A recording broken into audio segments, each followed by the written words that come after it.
आप क्या सोचते हो मित्रों, क्या तालिबान सिर्फ अफगानिस्तान में या पाकिस्तान में है? भारत में बहुत बड़ी संख्या में तालिबानी पल रहे हैं। जिनकी पढ़ाई मदरसे में होती है उसे तालिब कहते हैं, ध्यान देना। और तालिब का जो बहुवचन शब्द है वह तालिबानी बनता है। आज भारत में हजारों मदरसे, उन हजारों मदरसों में हजारों तालिबानी पढ़ रहे हैं, पल रहे हैं। जरा विचार करिए कि ये तालिबानी इस भारत देश का क्या हाल कर सकते हैं, कैसी दुर्दशा कर सकते हैं। अफगानिस्तान जीता जागता उदाहरण है आपके लिए, हमारे लिए। आज कोई भी कुछ बोलने के लिए तैयार नहीं है। फिलिस्तीनियों पर जो छाती पीट रहे थे ना अपनी, आज उनके मुंह में दही जमा हुआ है, वह बोलने के लिए राजी नहीं है। जिस तरह ये तालिबानी अमेरिका के सैनिकों के हटने का इंतजार कर रहे थे, उसी तरह आज भारत में पल रहे तालिबानी योगी और मोदी के हटने का इंतजार कर रहे हैं। बिल्कुल इंतजार कर रहे हैं मेरे प्रेमियों, मेरे भारतवासियों, मेरे हिंदू शेरों, जागो समझो। आज तालिबानी आतंकवादियों ने पूरी तरह से अफगानिस्तान पर कब्जा कर लिया है। शरण लेने के लिए त्राही त्राही मची हुई है। शांति प्रिय लोग वहां रहते हैं, एक कौम के लोग रहते हैं। सरिया भी वहां पर लागू है, ट्रिपल तलाक भी वहां पर लागू है। एक जैसा वातावरण है, कोई दिक्कत नहीं है, हलाला आदि सब कुछ एक जैसा ही है। लेकिन कारण क्या है? और फिर दूसरी बात, वहां पर तो आरएसएस भी नहीं है, वहां पर कोई बजरंग दल भी नहीं है, लेकिन फिर भी मुस्लिम ही मुस्लिम देश को छोड़ने के लिए विवश क्यों है? कारण क्या है? जरा विचार करिए। अच्छा, मुझे पता है, आपको भी पता होगा, आतंकवाद का कोई धर्म नहीं होता है, लेकिन ऐसा इस धर्म में क्या है कि आतंकवाद को ही बढ़ावा देता है? कभी इस पर विचार किया? काबुल एयरपोर्ट की आप तस्वीरें देखिए, वहां पर हो क्या रहा है। लोग पहिए में छुप रहे हैं, हवाई जहाज के पहियों में छुप करके अपनी जान बचाने के लिए लगे हुए, गिर भी गए, मर भी गए, बार बार फायरिंग हो रही है। वहां की बहन बेटियां सुरक्षित नहीं है। मैं कहना यह चाहता हूं कि धर्म को देख करके तुम अपने देश में अपने आप को सुरक्षित महसूस नहीं करते हो, और भारत में आपको डर लगता है।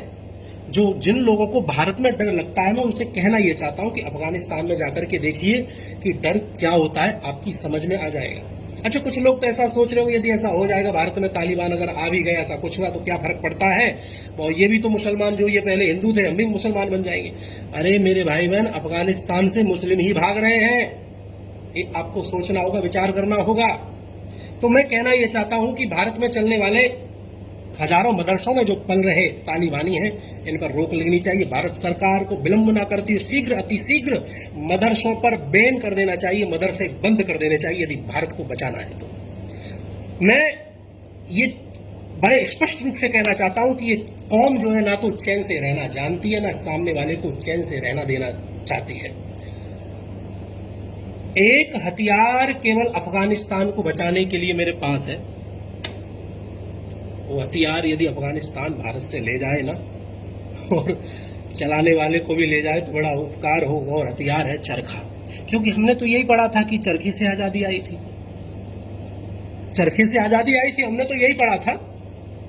बलिदानों को तो भूल, खैर मैं विषय से हट जाऊंगा। तो मैं कहना यह चाहता हूं कि जो कहते थे ना कि हमें धर्म की कोई जरूरत नहीं है, धर्म का हम करेंगे क्या, हमें तो रोजगार चाहिए, व्यापार चाहिए। आज हजारों हिंदू सिख अपने जमे हुए व्यापार रोजगारों को, नौकरियों को छोड़ के, करोड़ों की संपत्ति को छोड़ के भारतवर्ष आने के लिए, भारत आने के लिए तड़फ रहे हैं, बेचैन हैं। और जो भारत आ गए उनसे पूछिए कि क्या बड़ा है।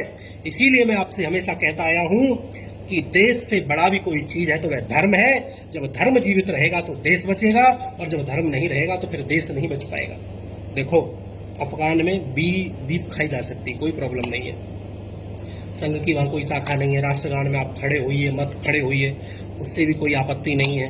वंदे मातरम तो भगाया ही नहीं जाता है, और तो और सरिया भी लागू है, ट्रिपल तलाक भी है, ऐसो आराम की जिंदगी है। लेकिन जरा विचार करिए, फिर भी वहां से वहां के लोग भाग क्यों रहे हैं?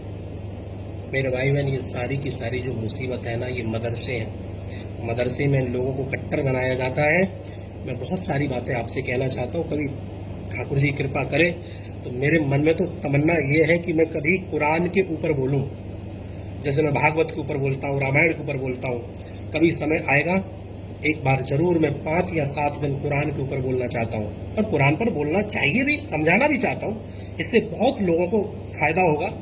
तो कहने का अभिप्राय है कि बचाइए अपने आप को, समझिए, बहुत सावधान रहने की आवश्यकता है, और जितना हो सके अपने हिंदू भाइयों, अपने धर्म से प्रेम करो। ये धर्म ही तुम्हें बचा सकता है और कोई बचा नहीं सकता। और हाँ, अफगानिस्तान में 40 रुपया पेट्रोल है, बिजली बड़ी सस्ती है, चले जाइए। इन तालिबानों लोगों को तुमने दिल्ली, खैर छोड़िए, राजनीतिक विषय बन जाता है। फ्री के चक्कर में एक दिन ऐसे ही भारत छोड़ोगे, कहाँ जाओगे, कहाँ जाओगे? अगर ऐसे ये पलते रहे ना तो मामला बड़ा गड़बड़ा जाएगा। धन्यवाद, जय श्री राम, फिर मिलूंगा।